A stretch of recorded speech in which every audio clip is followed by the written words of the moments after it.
انسان کی زندگی میں جو چیزیں اسے بہت زیادہ نقصان دیتی ہیں اور بہت پیچھے چھوڑ دیتی ہیں، دنیاوی معاملات سے لے کر روحانی، اخلاقی، قلبی اور قرب الہی کے معاملات تک کو جو چیزیں نقصان پہنچاتی ہیں، ان میں ایک بڑی چیز غفلت ہے۔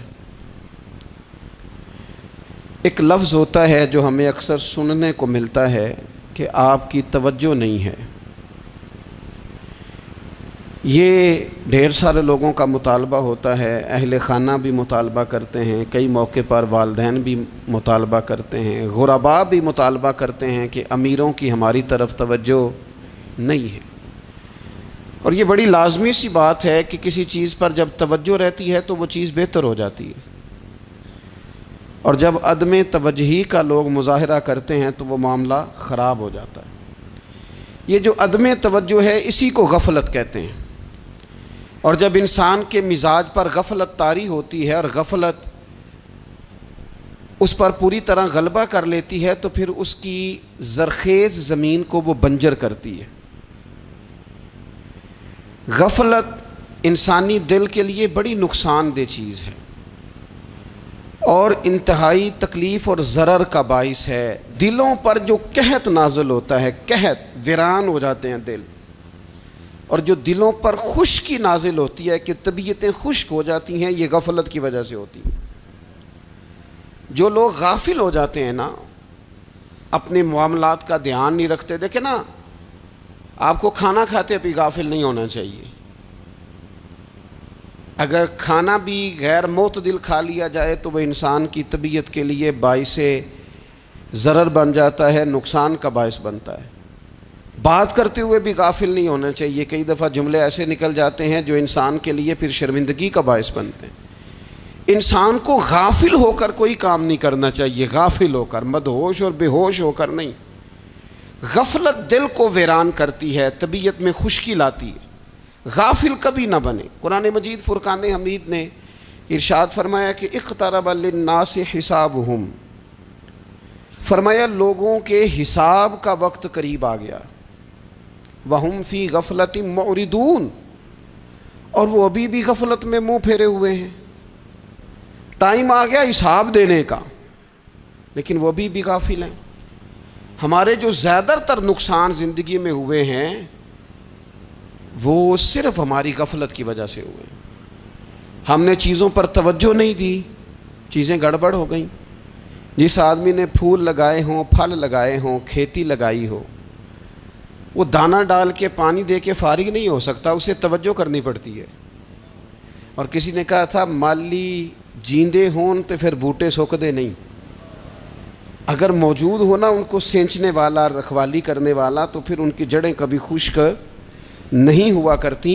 ہماری جو غفلتیں ہیں یہ بڑی ضرر کا باعث ہیں، نقصان کا باعث، اور مجبوری معاف ہوتی ہے، غفلت معاف نہیں ہوتی۔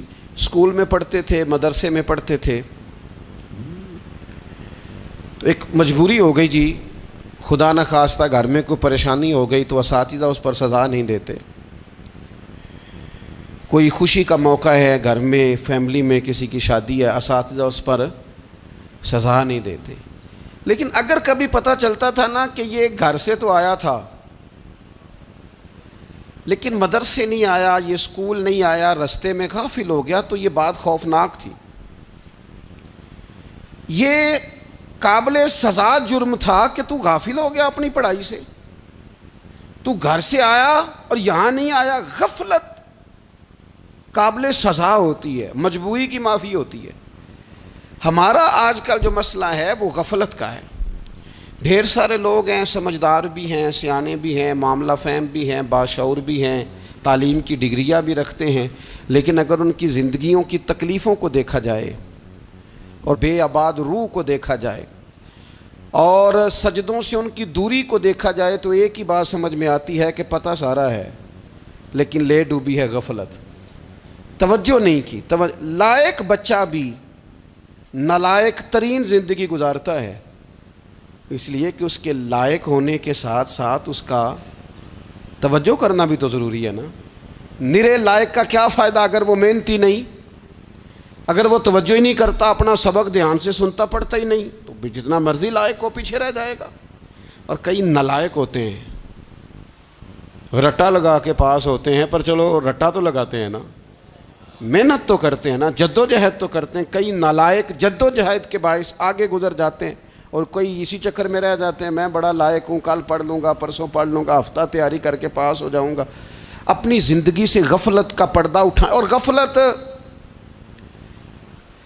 اس کے لیے فیصلہ کرنے کی ضرورت ہوتی ہے، پلاننگ کرنے کی نہیں، فیصلہ کرنے کی ضرورت ہوتی ہے کہ میں نے اب غفلت کرنی۔ ہم نہ جب بھی کوئی پروگرام بناتے ہیں تو منصوبہ بندی شروع کر دیں، منصوبہ بندی نہ کریں، فیصلہ کریں، کہیں کہ میں نے غافل نہیں ہونا۔ غفلت غرق دنیا کا نام ہے، اپنے آپ کو غفلت سے بچائیں۔ آپ دیکھیں حضرت کعب بن مالک رضی اللہ تعالیٰ عنہ فرماتے ہیں، بخاری میں موجود ہے، فرماتے ہیں کہ جنگ میں پیچھے رہ گیا تھا، میرا خیال تھا کل چلا جاؤں گا، گھوڑے اور سواریاں میرے پاس تیز ہیں، مضبوط ہیں، پرسوں چلا جاؤں گا، تیزی سے بھاگ کے میں پہنچ جاؤں گا، میں قافلے کے ساتھ شامل ہو جاؤں گا، لیکن بس تھوڑی سستی ہو گئی، ذرا غفلت ہو گئی۔ آپ فرماتے ہیں جب سب لوگ چلے گئے حضور علیہ السلام کے ساتھ جہاد میں اور میں پیچھے رہ گیا، تو پھر جب چند دن گزر گئے اور محبوب کے واپس آنے کا ٹائم ہو گیا، تو اب میں غور کرتا سمجھتا تو مجھے مدینے میں یہاں بزدل لوگ نظر آتے، اور کون نظر آتے؟ جو منافق تھے، وہ منافق بزدل دکھائی دیتے، یا مجھے عورتیں اور بچے دکھائی دیتے۔ میں پریشان ہوا، حضور واپس آ گئے۔ جنہوں نے بہانے کیے تھے نا منافقین نے، یہ مجبوری تھی اس لیے نہیں جہاد پہ گئے، یہ جنہوں نے بہانے کیے تھے انہیں مل گئی معافی، اور میں نے سچ بولا، میں نے کہا یا رسول اللہ میں غافل ہو گیا تھا۔ اب کہتے ہیں میں نے جب کہا نا حضور سستی ہو گئی تھی، ذرا غفلت ہو گئی، تو بندہ محبوب سے ہی غافل ہو جائے، بندہ وہیں سے غافل ہو جائے۔ جو دم غافل سو دم کافر، سانو مرشد اے ہو پڑھایا۔ جب کہا نا حضور وہ غلطی ہو گئی، کوئی مجبوری نہیں تھی، تو فرماتے ہیں باقیوں کو معافی مل گئی، میرے ساتھ حضور ناراض ہو گئے۔ ایک دن نہیں، 2 دن نہیں، 50 دن حضور ناراض رہے۔ مدینے کی گلیوں نے مجھے پہچاننا چھوڑ دیا، در و دیوار سے مجھے یوں لگتا تھا کہ میں پردیسی ہوں۔ فرماتے ہیں میں مسجد میں آتا تھا، میں جب محبوب کو دیکھتا تو حضور رخ انور پھیر لیتے، اور مجھے پتا تھا جب میرا چہرہ ادھر ادھر ہوتا تو پھر کریم رحمت کی نظر فرماتے۔ فرماتے ہیں 50 دن مسلسل، پھر مجھے حکم ہوا کہ بیوی بھی بھیج دو، میکے بچے بھی بھیج دو، ننھال یعنی تنہا رہ جاؤ۔ فرماتے ہیں وہ میں نے قید تنہائی کاٹی، لیکن شکر اللہ کا یہ ہے کہ میں سچا تھا، بس ذرا بھول گیا تھا، بس ذرا غفلت ہو گئی تھی۔ تو فرماتے ہیں پھر اللہ تبارک و تعالیٰ نے میرے اوپر فضل یہ فرمایا کہ میری توبہ کا اعلان رب نے قرآن مجید میں فرمایا۔ تو غافل نہ بنے کبھی بھی، ہمارا نا مسئلہ یہ ہے، اور آپ نے ناراض نہیں ہونا، ڈھیر سارے لوگ غافل ہو جاتے ہیں، مالدار بھی غافل ہیں، صاحبان علم بھی الا ماشاء اللہ بہت ساری جگہوں پہ غافل ہیں۔ جن لوگوں کو 4 لوگ جاننے لگ جاتے ہیں، کوئی مقام حاصل ہو جاتا ہے، وہ بھی بہت ساری جگہوں سے غافل ہو جاتے ہیں الا ماشاء اللہ۔ غفلت بڑی تکلیف والا منظر ہے۔ جو لوگ سمجھتے ہیں نا میں اب گڈ بک میں آ گیا ہوں، اب میں اچھا ہو گیا ہوں، اب میرے لیے خیر کہا جاتا ہے، مجھے اچھائی شاید یہ مستقل میرے ساتھ رہے گی، تعریف ہی ہوگی ہمیشہ، وہ بھی غافل ہو جاتے ہیں۔ اور یہ غفلت ٹھیک نہیں ہوتی۔ وجہ دیکھنی چاہیے کس وجہ سے انسان کو وقار مل رہا، عزت مل رہی۔ اپنی زندگی سے غفلت کو اتار پھینکیں۔ تھوڑی دیر کی تو غفلت ہوتی ہے، لمبی تو نہیں۔ 2 منٹ کے لیے صرف اس نے ڈرائیونگ کرتے ہوئے چہرہ موبائل کی طرف کیا تھا، 2 ہی تو منٹ لگے تھے۔ لمحوں نے خطا کی تھی، صدیوں نے سزا پائی۔ لمحوں نے خطا کی تھی، صدیوں نے سزا پائی۔ ایک لمحے کے لیے غافل ہوئے تھے اور صدیاں، نسلیں روتی رہ گئیں پیچھے۔ بچے تڑپتے رہ گئے، اہل خانہ پریشان رہ گئے، ماں باپ ساری زندگی روتے رہے، لیکن یہ 2 منٹ کے لیے یہ غفلت جو ہے یہ بڑی تکلیف والا معاملہ. اپنی زندگی سے غفلت کو اتارنا ہے، غافل نہیں بننا، ہر وقت توجہ اور ساری باتوں پہ توجہ. بعض اوقات لوگ ایک طرف توجہ کر کے ایک طرف سے غافل ہو جاتے ہیں. نہ، توجہ ہمہ پہلو رکھنی ہے. ہمارے ذمے جتنے بھی حقوق ہیں ان سب پر توجہ، ہر چیز کا خیال. ایسا نہ ہو کہ عبادت کرتے رہ جائیں اور حقوق العباد ہم سے چھوٹ جائیں، اور حقوق العباد اتنے زیادہ ادا کریں. ایک صاحب مجھے کہنے لگے ایک دفعہ بڑے وثوق کے ساتھ، کہنے لگے جی معاذ اللہ ثم نہیں جی ٹائم ملتا پھر نماز دا کی کریے، روزی کمانا بھی تو عبادت ہے نا. تو میں نے کہا آپ نے عبادت کرنا ایک حصہ قبول کیا ہے، آپ نے کل عبادت نہیں قبول کی. عبادت کل ہے، ہمہ پہلو. ایک حصہ آپ قبول کر کے نکل گئے اور باقی آپ نے چھوڑ دی. تو کسی ایک طرف سے بھی غافل نہیں ہونا. جتنی ذمہ داریاں ہیں، جتنی ڈیوٹیاں ہیں، ان سب کا خیال. اور جو بڑا آدمی ہوتا ہے، بڑا گھر میں بڑا ہو، قبیلے میں بڑا ہو، علاقے میں بڑا ہو، ادارے میں بڑا ہو، کلاس میں بڑا ہو، جو بڑا ہے اس کی تو ساری آنکھیں کھلی ہوئی ہونی چاہیے.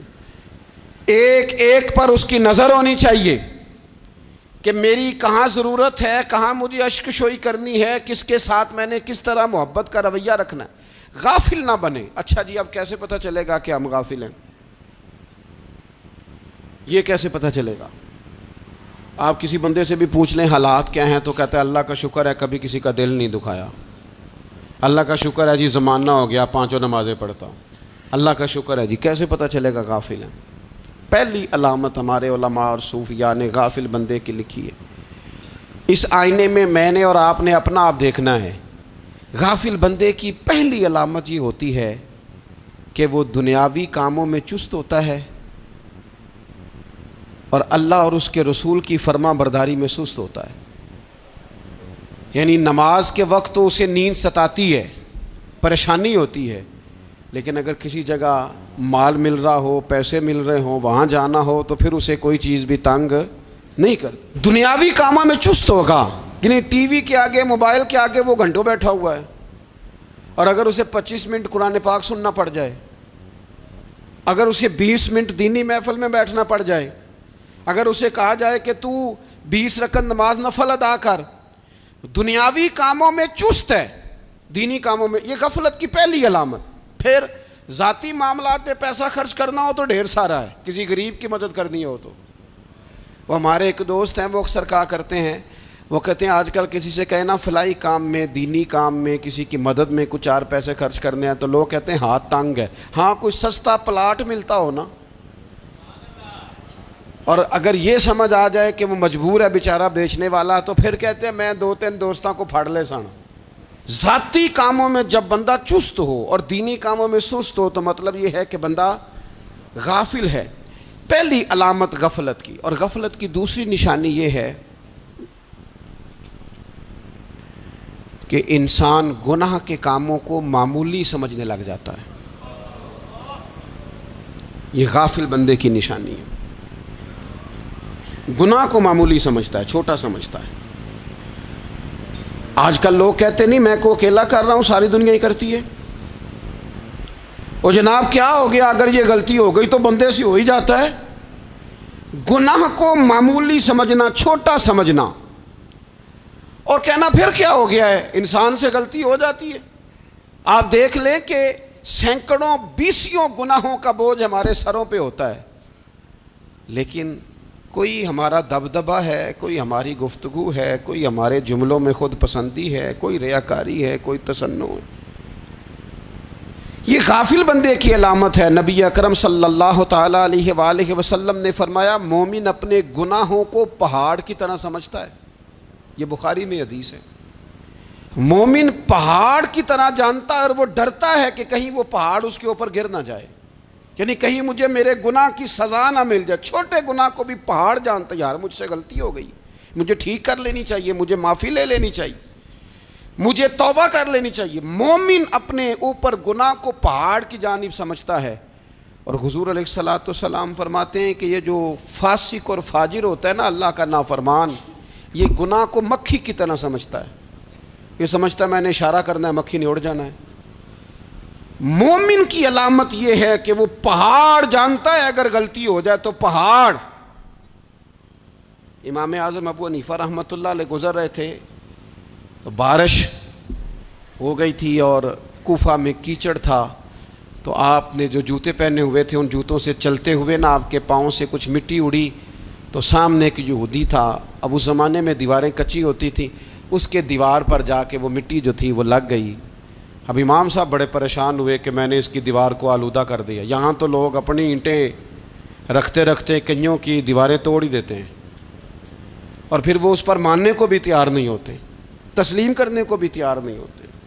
وہ کہتے ہیں پھر کیا ہو گیا، اب ہمارا یہاں گھر ہے تو ہم نے ٹرالی منگوانی نہیں تھی، ہمارا حق بنتا تھا۔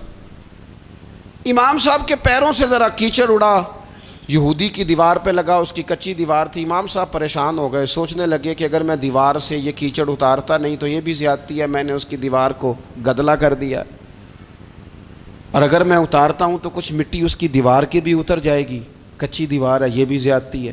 مومن گناہ کو پہاڑ کی طرح سمجھتا ہے کہ کہیں گر نہ جائے، اس کی بھی کہیں سزا نہ مل جائے۔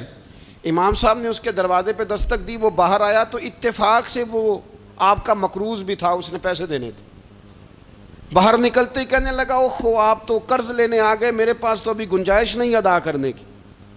تو امام صاحب کہنے لگے تو قرض چھوڑ، وہ میں نے معاف کیا، میرے سے غلطی ہو گئی ہے، میں آ رہا تھا، لکڑی کے جوتے اس زمانے میں کھڑاؤں لوگوں نے پہنے ہوتے تھے، کہا وہ میرے پیروں سے ذرا کیچڑ اڑا ہے، تیری دیوار پہ لگ گیا ہے۔ اب میں بڑی دیر سے کھڑا سوچ رہا ہوں کہ اگر میں تیری دیوار صاف نہ کروں تو میں نے یہ میلی کر دی، گدلی کر دی، یہ بھی بات درست نہیں ہے، زیادتی، اور اگر میں اسے صاف کرتا ہوں کچی دیوار سے کچھ مٹی اتر جائے گی تو یہ بھی زیادتی ہے، اب تو بتا میں کیا کروں۔